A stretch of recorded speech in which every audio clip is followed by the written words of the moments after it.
आरोग्य हे शरीराची शक्ती वाढवणारं तर असलंच पाहिजे, पण त्यापेक्षा जास्त मनाला स्थिर आणि मनाची शक्ती वाढवणारं असलं पाहिजे. आणि ती फक्त पॅथी जर कुठं असेल तर ती आपल्या भारतात आहे. बाकी ठिकाणी ॲलोपॅथीचा परिणाम मी घेतो, ॲलोपॅथीचे औषध त्याचा परिणाम हा वेगाने नक्कीच होतो, पण तो दीर्घकालीन होईल का हे कोणीही सांगू शकत नाही. आपण अनेक व्यवस्था चंद्रपूर जिल्ह्यात केल्या. जसं म्हणतात की हृदय रोग असणाऱ्याला ताबडतोब मदत प्राप्त झाली तर त्याचा जीव वाचतो. म्हणून आपण चंद्रपूरचं अतिशय उत्तम मेडिकल कॉलेज जे एम्सच्या धर्तीवर आपण डिझाईन मंजूर केली ते होते. कॅन्सर हॉस्पिटल आपण टाटा सोबत या संदर्भामध्ये कंपनी 8 केली, ट्रस्ट केलं आणि टाटा सोबत 140 बेडचं हॉस्पिटल करतोय. आपल्यापैकी अनेकांना माहित नसेल, महाराष्ट्रामध्ये अनेक मेडिकल कॉलेज आहे, पण आपल्या मेडिकल कॉलेजची काही वैशिष्ट्य अशी आहे की जी नागपूरच्याही मेडिकल कॉलेजमध्ये नाही, जी कोल्हापूरच्याही मेडिकल कॉलेजमध्ये नाही, जी पुण्याच्याही मेडिकल कॉलेजमध्ये नाही, ती चंद्रपूरच्या मेडिकल कॉलेजमध्ये आहे. आणि ती म्हणजे एअर हेलिकॉप्टर साठी हेलिपॅड एकाच ठिकाणी बांधला गेला, ते म्हणजे चंद्रपूर.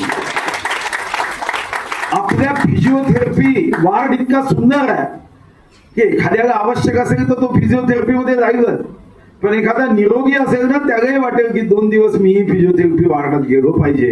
एवढा उत्तम वार्ड आपण करतोय.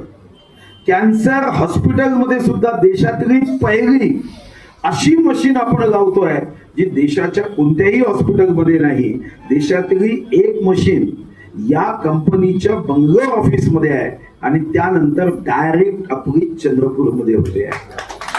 काल मी बजारशामध्ये ग्रामीण रुग्णालयाला 2,42,00,000 रुपये खर्च करून आपण एक्सप्रेस फीडर दिला, कारण आपल्याकडे अजूनही सार्वजनिक स्वरूपातल्या आरोग्य सोयी जितक्या उत्तम पाहिजे तेवढ्या राहिलेल्या नाही, तेही आपण करतोय. डॉक्टर साहब अभी 20 पीएससी सेंटर हम स्मार्ट पीएससी सेंटर बना रहे हैं. बहुत बार ऐसा होता है की आमच्याकडे योग्य व्यवस्था नाही आणि म्हणून आपण स्मार्ट पीएससी सेंटर करतोय. तुम्हाला सांगायला आनंद होईल की मूळचं पहिलं उपजिल्हा रुग्णालय आहे जे महाराष्ट्रामध्ये या अगोदर एखादा उपजिल्हा रुग्णालय करायचं असेल तर ते 8,000 मीटर म्हणजे 80,000 फुटाचंच बांधकाम असायचं. पण बदलत्या परिस्थितीत वाढत्या लोकसंख्येमध्ये महाराष्ट्रामध्ये पहिला जर बदलण्याने निर्णय केला तर तो मूळमध्ये केला आणि मूळचं ग्रामीण म्हणजेच आता उपजिल्हा रुग्णालय हे 15,000 मीटर म्हणजे 1,50,000 फुटाचं तयार होते आहे. आणि हा मला आनंद आहे. यासोबत आपण आपल्या जिल्ह्यात कामगार जास्त आहे सांगतो आणि म्हणून आता आपण कामगारांच्या साठी बल्लारशाच्या बाजूला 100 बेडेड आपण एक ESICचं हॉस्पिटल करतो की ज्या ESICच्या हॉस्पिटलमध्ये अत्याधुनिक यंत्रसामुग्री असेल, म्हणजे ऑपरेशन सुद्धा रोबोट करू शकेल किंवा ऑपरेशन मध्ये त्याचं होणारं परफेक्शन असेल, तिची पॅथॉलॉजी यामध्ये सुद्धा इतक्या अत्याधुनिक यंत्रणा आपण लावतोय की मला विश्वास आहे की विदर्भाचं हे मोठं केंद्र असेल. पण हे केंद्र करत असताना मग एक गोष्ट लक्षात आली की ESIC हॉस्पिटलमध्ये फक्त कामगारांनाच इलाज केला जातो आणि सर्वजण तर कामगार नाही आहे. आणि म्हणून मग मी त्यामध्येही बदल केला आणि आता सर्वसामान्य लोकांना सुद्धा या कामगार हॉस्पिटल म्हणजे ESIC हॉस्पिटलमध्ये निश्चितपणे आपलं आरोग्य तपासता येईल, ऑपरेशन करता येईल ही व्यवस्था आपण करतोय. तर त्यासाठी 10 एकर जागेचा प्रस्ताव तयार केलाय आणि त्यामध्येही आपण करतोय. आपल्या जिल्ह्यात सरकारी आयुर्वेद कॉलेज, डेंटल कॉलेज आणि नर्सिंग कॉलेज यावं यासाठी मी सध्या प्रयत्नशील आहे.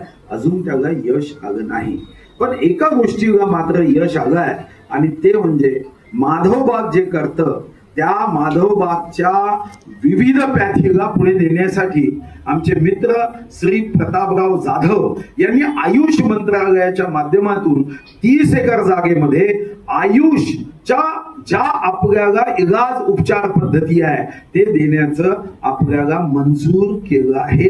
आता पुढची प्रोसेस सुरू आहे की ज्या आयुष मंत्रालयाच्या माध्यमातून आपण आपल्या देशाची जी परंपरा आहे, जी परंपरा स्थायी स्वरूपाची आहे, तात्पुरती नाही, जी परंपरा उत्तम आरोग्यासोबत त्या शरीरामध्ये उत्तम मन निर्माण करते, त्या परंपरेला आपण आयुष मंत्रालयाकडून चंद्रपूर जिल्ह्यासाठी आपण मंजुरी घेतली आहे आणि ती सुद्धा लवकर होईल असा माझा विश्वास आहे.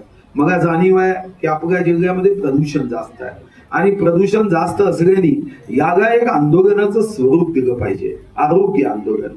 कारण अनेकदा असं होतं की आपण इतके व्यस्त असतो की आपण धन प्राप्तीच्या मागे आपलं आरोग्य खराब करतो आणि मग आरोग्य प्राप्त करण्यामध्ये मग मात्र आपलं धन नष्ट होते. आणि अशा प्रसंगामध्ये याची जाणीव तर मला आहे, कारण मी स्वतः यामध्ये इतका अनियमितता माझ्यात असायची की कधी पहाटे 2 वाजता 3 वाजता झोपायचं आणि पुन्हा पहाटे 5 वाजता उठून विमान पकडायचं आणि मग त्यातून होणारे निश्चितपणे परिणाम या शरीराला हिशोब द्यावाच लागतो.